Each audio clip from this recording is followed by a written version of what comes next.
Hey guys, this is Mayank Rasaliya. नमस्ते, सत श्री अकाल, केम छो, आदाब। इस वीडियो में हम बात करने वाले हैं ओसीडी की। तो मैं ये आपको बता दूं ओसीडी होता है क्या। ओसीडी का फुल फॉर्म होता है ऑब्सेसिव कंपल्सिव डिसऑर्डर। ऑब्सेसिव का मतलब होता है कि आपको कोई स्पेसिफिक चीज़ या कोई स्पेसिफिक इंसिडेंट या कोई स्पेसिफिक पर्सन के बारे में एक ही प्रकार के थॉट्स ट्रिगर होते जा रहे हैं और वो बहुत ज़्यादा ही थॉट्स आ रहे हैं, तो उसको बोलते हैं ऑब्सेशन। कंपल्सन क्या होता है? कंपल्सन का मीनिंग ये होता है कि आप कोई चीज़ करने के लिए फोर्स होते हैं, जैसे कि हैंड वॉश करना बार बार या तो फिर किसी चीज़ को अरेंज करना, तो वो होता है कंपल्सन और ये है डिसऑर्डर। तो इसका मतलब होता है ऑब्सेसिव कंपल्सिव डिसऑर्डर। तो मैं ये बता दूँ, अब आपको ये सवाल होगा कि हम ओसीडी के बारे में क्यों ये वीडियो बना रहे हैं। तो हमारे देश में ओसीडी की अवेयरनेस ज़्यादा है ही नहीं। तो 19 ईयर्स के जो एज ग्रुप है उनमें से सबसे ज़्यादा उन लोगों में ओसीडी पाया जाता है। पहले मैं आपको ओसीडी के बारे में सुपरफिशियली बता देता हूँ, फिर आपको सिंपल भाषा में समझाता हूँ कि ओसीडी होता है क्या। तो सबसे पहले ओसीडी को सब टाइप्स देखें तो वो करीबन लगभग 5 अराउंड होते हैं। वैसे तो आप सिंपल भाषा में देखें तो कई अलग अलग तरह से आप सोच सकते हैं। तो सबसे पहले मैं बता दूँ checking, contamination and symmetry. Checking मतलब कोई भी चीज़ को बार बार चेक करना। जब तक आप उस चीज़ को चेक नहीं करेंगे, जैसे कि बुक्स है, बुक्स के ऊपर आपको डाउट होगा कि जैसे कि आपने डोर लॉक, घर के बाहर जाते समय आप डोर लॉक करेंगे तो आपको ऐसा डाउट होगा कि मैंने डोर लॉक किया है कि नहीं, ठीक से लॉक हुआ है कि नहीं। फिर वो डाउट होता रहेगा, फिर आप उसको चेक करने आएंगे और अगर आपने चेक नहीं किया तो उसकी वजह से आप में एंग्जाइटी इंक्रीज़ होगी। वो होता है चेकिंग। फिर कंटेमिनेशन के बारे में आपको सिंपल तरीके से समझाऊँ तो जैसे कि एग्जांपल देता हूँ, अभी कोरोना पैंडेमिक हुआ तो कोरोना का जो बैक्टीरिया होता है, जैसे कि तो हमने हैंड शेक करना बंद कर दिया था, हम हैंड वॉश बार बार करते थे। तो जैसे कि कोई चीज़ के ऊपर अगर आपने किसी के साथ हैंड शेक किया, करना पड़ा, तो क्या आप सोचेंगे अगर आपको ओसीडी है तो आपको वही ट्रिगर होगी कि मैंने उनसे हैंडशेक किया है, अब मेरे अंदर वो बैक्टीरिया आ चुका है, मुझे भी अब कोरोना हो जाएगा, मेरी डेथ हो जाएगी। ऐसे सब थॉट्स ट्रिगर होते जाते हैं। तो इसको बोलते हैं कंटेमिनेशन। और कंटेमिनेशन में आप उससे बचने की कोशिश करते हैं, मतलब बार बार हैंड वॉश करते हैं। मेन चीज़ सबसे ज़्यादा होती है इसमें हैंड वॉश। कई लोगों को हैंड वॉश होता है, कई लोगों को हैंड वॉश की प्रॉब्लम होती है, तो कंटेमिनेशन के लिए आप हैंड वॉश बार बार करते हैं। बाद में आता है सिमेट्री में आप सब चीज़ों को एक स्पेसिफिक सिमेट्री में रखेंगे। मतलब आपको ये होगा कि अगर मैं इसको इस सिमेट्री में नहीं रखूँगा तो कोई अनहोनी हो जाएगी। मतलब यही थॉट आपके अंदर आने शुरू हो जाएंगे। मतलब इस ओसीडी में होता क्या है कि आप अपने ऊपर कॉन्शियस नहीं होते। आप कॉन्शियस नहीं होते कि ये मैं सोच रहा हूँ वो सही है या नहीं। आपको पता होता है कि ऐसा कुछ नहीं हो सकता, फिर भी आपके अंदर एंग्जाइटी क्रिएट होती जाती है। तो ये मेन प्रॉब्लम होती है जाता। तो देखिए, सबसे पहले जैसे कि रिलीजियस थॉट्स आना शुरू हो जाते हैं। रिलीजियस थॉट्स मतलब कि आपको गॉड के अबाउट, मतलब कोई काम के थॉट्स नहीं है, कोई भी गुड बैड कोई भी थॉट्स आ सकता है। फिर सिमेट्री और क्लीनिंग, जो मैंने बताया। क्लीनिंग मतलब अगर आप कोई चीज़ को क्लीन नहीं करेंगे, तो क्लीन नहीं रखेंगे तो आपको जम्स की फिक्र होगी कि हाँ, अगर मुझे जम्स लगे तो मुझे कोरोना हो जाएगा, ये हो जाएगा। ये मेन बाद के ये होने के बाद आपको फिर जम्स की प्रॉब्लम होती है। तो जम्स लगने के बाद मुझे कोरोना हो गया तो उसके बाद ये हो जाएगा, वो हो जाएगा। फिर आपके अंदर एंग्जाइटी क्रिएट होती है, उसकी वजह से आपको कोई एक्शन लेना पड़ता है, जैसे कि आपको बार बार हैंड वॉश करना पड़ता है। उसके बाद आपको टेम्पररी रिलीफ होगी, बाद में फिर ये स्टार्ट हो जाएगा। तो ऐसे ही उसका साइकिल चलता है। बाद में हम बात करें सिमेट्री की, तो सिमेट्री जो मैंने आपको पहले बताया कि आपको कोई सिमेट्री में रखना है कोई चीज़ को, उसके बाद ही आपको रिलीफ होगा, नहीं तो आपको एंग्जाइटी स्टार्ट हो जाएगी, उसके लिए एक्शन लेना पड़ेगा। अगली बात आती है होमोसेक्सुअल, मतलब आपको सेम जेंडर के लिए सेक्सुअल थॉट्स आना, इसको बोलते हैं होमोसेक्सुअल थॉट्स। देखिए, इसमें कोई इस ओसीडी के बारे में जितना मैं बताऊँ उतना ही कम है, क्योंकि उसमें अनबिलीवेबल, अनमेजरेबल थॉट्स आ सकते हैं। जैसे कोई भी थॉट्स आता है, कितना भी बकवास थॉट्स वो आपके दिमाग में बैठ सकता है। मतलब वो थॉट्स एक ही बार आ सकता है, राइट। तो वो मेन वजह होती है, वो प्रॉब्लम होती है मेन। तो फिर आप उसके ऊपर कंट्रोल नहीं कर सकते। जैसे कि आपको होगा कि मैं थॉट को भूल जाऊंगा, लेकिन आप भूल जाएंगे, फिर भी टेम्पररी वो भूल भूल जाए, मे बी अब टेम्परेरी उसको भूल जाए, लेकिन फिर से वो ट्रिगर होने लगा, फिर आपके अंदर उसके लिए एंग्जाइटी स्टार्ट हो जाएगी।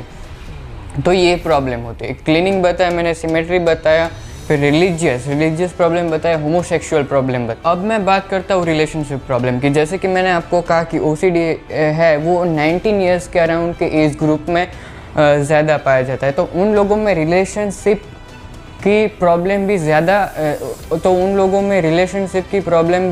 ज़्यादा हो सकती है। जैसे कि उनको अपने पार्टनर के बारे में सेफ्टी की चिंता होने लगे, उनको उनके बारे में ज़्यादा अलग अलग थॉट्स आने लगे। मतलब जैसे कि मैं आपको बताऊँ कि कैसा थॉट्स आ सकता है, तो जैसे कि मैं आपको एक एग्जांपल देता हूँ कि अगर आप समझ लीजिए कि कोई पर्सन अपनी कार को लेकर कोई एक जगह से दूसरी जगह जा रहा है, राइट।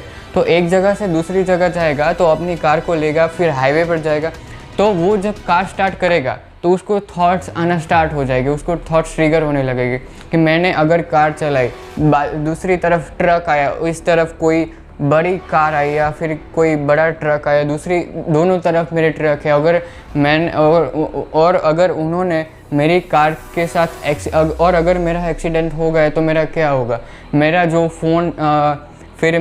फ़ोन होगा, अगर वो नेटवर्क कवरेज उस एरिया में ठीक नहीं होगा तो मैं कौन आएगा मेरे पास, फिर मेरी डेथ हो जाएगी तो मेरे कार का क्या होगा, मेरे पास मेरे जो फैमिली मेम्बर है उनका क्या होगा। मतलब ऐसे थॉट्स आपको ट्रिगर होने लगेंगे और आपके अंदर एंग्जाइटी बढ़ने लगेगी और आपके अंदर कॉन्शियसनेस जो है वो कम हो जाएगी। इसकी वजह से आप कॉन्शियस होकर थॉट्स नहीं ले पाएंगे, तो इस कॉन्शियस होकर डिसीजन नहीं ले पाएंगे कि मैं जो सोच रहा, आपको पता होगा कि मैं जो सोच रहा हूँ वो सही सोच रहा हूँ, लेकिन आपको पता होगा कि ये जो थॉट्स है वो एकदम बकवास थॉट्स है। मतलब ये थॉट्स एकदम बकवास थॉट्स आते हैं, मतलब इसकी कोई वैल्यू नहीं होती, इसके बारे में आप मतलब, और अगर आप इसकी कोई वैल्यू नहीं होती, मतलब इसकी वजह से एंग्जाइटी आप में क्रिएट होने लगती है।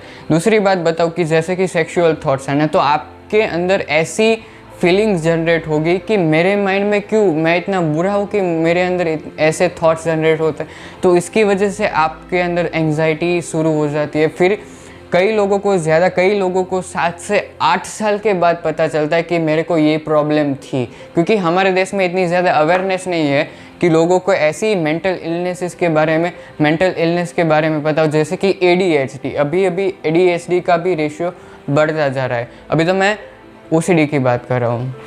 तो जैसे कि मैंने आपको बताया कि कई लोगों को 7-8 साल के बाद पता चलता है, ऐसे भी कई लोग हैं जिनको पता नहीं होता, 7-8 साल के बाद पता चलता है कि उन्हें कोई OCD के जैसी मेंटल इलनेस थी।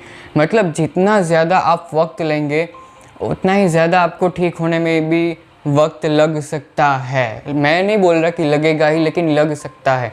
मतलब जैसे कि 7-8 साल हो गए, उसके बाद शायद 1 साल भी लग सकता है ठीक होने में, 2.5 साल भी लग सकते हैं, 1.5 साल भी लग सकता है। जल्दी डॉक्टर के पास जाएंगे, साइकेट्रिस्ट के पास जाएंगे तो फिर उतनी ही जल्दी आपको ठीक हो जाएगा। फिर अगर आपको बहुत कम OCD है तो आप काउंसलिंग के ज़रिए ठीक हो जाएंगे, लेकिन अगर आपकी प्रॉब्लम जो सीवियर लेवल पर चली गई तो फिर काउंसलिंग आपको ज़्यादा इफ़ेक्ट नहीं करेगा। तो इसके लिए आपको साइकेट्रिस्ट के पास जाना पड़ेगा। दूसरी OCD के साथ जो प्रॉब्लम आती है वो होती है फैमिली की प्रॉब्लम। तो फैमिली की प्रॉब्लम में क्या होता है, मतलब OCD की वजह से फैमिली प्रॉब्लम जनरेट होती है।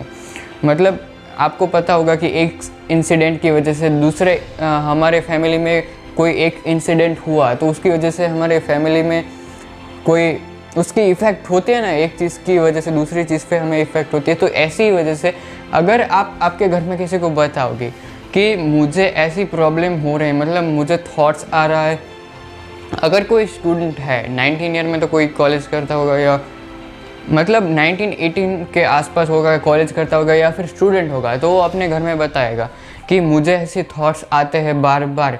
तो हमारे देश में अवेयरनेस है नहीं, इसलिए वो कहेंगे यार तुम्हारे दिमाग में ये सब कचरा भर चुका है, इसलिए उसको निकालो और पढ़ाई में ध्यान दो, फिर आपको सब कुछ ठीक हो जाएगा।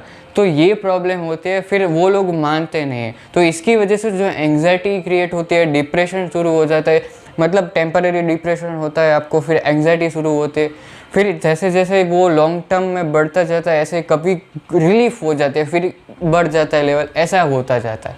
फिर कई लोगों को जो बर्थ से ही वो प्रॉब्लम शुरू हो जाती है कि धीरे धीरे आप पहले थोड़ी कम होती है, फिर कोई कॉलेज आता है, स्कूल आता है, तो वो प्रॉब्लम सडनली इंक्रीज़ हो जाती है। तो ऐसा हो सकता है। तो फैमिली में सिर्फ आपको ये बताएगी कि अब ये तो फिर आप अगर फैमिली में आपको किसी ने बताया कि मुझे ये थॉट्स आते हैं, तो आपको बताएगा कि तेरा नसीब ख़राब है। अगर आपको पता है कि हमारे आसपास नसीब को मानने वाले बहुत सारे लोग होते, फिर आपको कहेंगे कि तुम्हारा नसीब ही ख़राब है, इसलिए अरे नसीब खराब है इसलिए तुम्हें ऐसी प्रॉब्लम। भगवान ने हाथ में एक लकीर क्या खींच दी, भोला इंसान उसे अपना नसीब ही समझ बैठ। यार ये तो गलत बात है ना।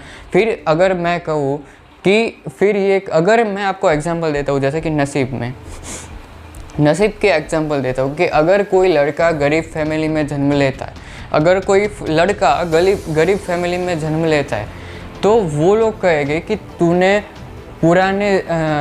तूने इसके पहले के जन्म में कोई बुरे कर्म किए होंगे, इसलिए तेरा जो है वो गरीब परिवार में जन्म हुआ। यार ऐसा हो ही नहीं सकता। मतलब आप रियलिटी के बेस पर सोचो ना कि उसने बुरे कर्म किए, उसकी वजह से उसका गरीब परिवार में जन्म नहीं हुआ। उसका गरीब परिवार में जन्म हुआ, वो गरीब है क्योंकि उसके माता पिता ही गरीब हैं। आप समझ गए? उसकी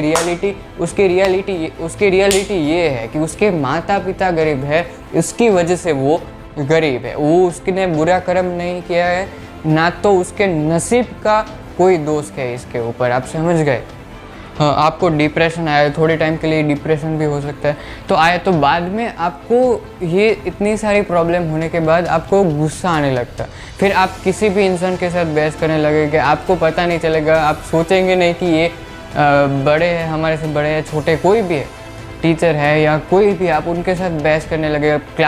क्लासरूम में अगर क्लासरूम में टीचर आपको बोलेंगे यार क्या कर रहा है तू, पर पढ़ाई में ध्यान दे, बोर्ड के ऊपर ध्यान दे, अभी मैं पढ़ा रहा हूँ, तो आपको गुस्सा आना स्टार्ट हो जाएगा क्योंकि कोई समझता नहीं होता ऐसी सिचुएशन।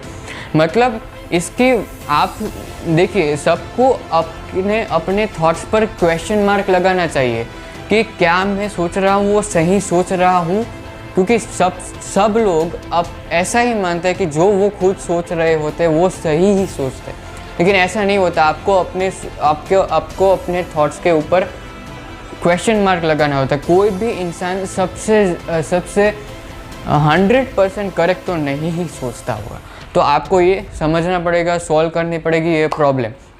फिर मैं आपको ये बता दूँ कि ये प्रॉब्लम OCD होने का रीज़न क्या होता है। तो OCD का रीज़न आपको जेनेटिकली हो सकता है, जेनेटिक्स के वजह से हो सकता है।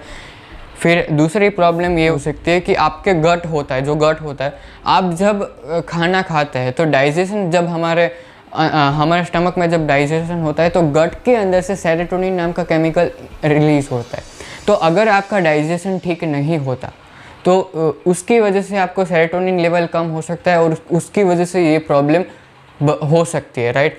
तो उसका सॉल्यूशन क्या होगी, जब आप खाना खाएं तो प्रॉपर च्यू करके खाएं, राइट। तो ये उसका सॉल्यूशन, मतलब आप खाने के लिए काम करते हैं, आप खाने के लिए काम करते हैं, आप वैसे तो रोटी, कपड़ा और मकान के लिए मेन सब काम करते हैं ना, तो आप खाने के लिए काम करते हैं, को खाना तो शांति से खाइए। मतलब आप खाना प्रॉपर च्यू करके खाएंगे तो आपको सब प्रॉब्लम, मतलब आप खाना प्रॉपर च्यू करके खाएंगे तो ऐसी प्रॉब्लम होने ही नहीं वाली। मतलब हो सकती है, मतलब रेट आपकी पॉसिबिलिटीज़ कम हो जाएगी। अगली बात आती है एनवायरनमेंट। देखिए, एनवायरनमेंट की वजह से आपको ये प्रॉब्लम इंक्रीज़ हो सकती है। उसकी वजह से, मतलब ये नहीं कहता कि इसकी वजह से ही प्रॉब्लम होती है, इसकी वजह से आपको OCD है तो वो बढ़ सकता है ख़राब एनवायरनमेंट की वजह से। देखिए, OCD ऐसा ही नहीं है कि अच्छे एनवायरनमेंट में जो लोग रहते हैं, जो खुश है बहुत ज़्यादा, जिनकी लाइफ एकदम बढ़िया चल रही है, उनको OCD नहीं हो सकता। ऐसा नहीं होता। OCD सबको हो सकता है, सडनली भी हो सकता है, किसी भी एज वाले को हो सकता है, राइट। तो ऐसा होता है, ऐसा नहीं है कि जो ख़राब एनवायरनमेंट में रह रहा है तो उनको OCD नहीं ही होगा, ऐसा कुछ भी नहीं होता। आपको ये सब जानना ज़रूरी है। अगर मेरा वीडियो कोई 200-250 लोग भी देखते हैं, तो उनमें से 50-100 लोगों को तो अपने माइंड में ये बात फिट करनी ही पड़ेगी। आपको यही बात सब याद करनी ही पड़ेगी। जैसे कि टीचर कोई देखता है मेरे वीडियोस को, तो आपको समझना पड़ेगा, आपको अपने स्टूडेंट के ऊपर ऐसा ऑब्जर्वेशन करना चाहिए कि अपने जो स्टूडेंट है उनमें क्या ऐसी प्रॉब्लम है तो उनको सॉल्यूशन लाओ। जैसे कि लेकिन हमारे देश में जो रूरल एरियाज़ होते हैं उसमें ऐसी अवेयरनेस नहीं होती, तो टीचर्स भी इसमें हेल्प कर सकते हैं कई तरह से। अगर आप चाहते हैं कि मैं आपकी प्रॉब्लम के ऊपर आपके सजेस्ट किए हुए टॉपिक पर वीडियो बनाऊं, तो आप मेरे इंस्टा अकाउंट पर मैसेज कीजिए। तो अब मैं बताता हूँ कि इसकी सॉल्यूशन क्या होगा, इसके इलाज कैसे होगा ओसीडी का। तो सबसे पहले आप काउंसलिंग कर सकते हैं। काउंसलिंग के साथ साथ आप साइकियाट्रिस्ट के पास साइकियाट्रिस्ट की ट्रीटमेंट स्टार्ट कर सकते हो। आई होप आपको ओसीडी के बारे में समझ आया होगा और इस वीडियो के बाद आप अवेयर रहेंगे। मिलते हैं हमारे अगले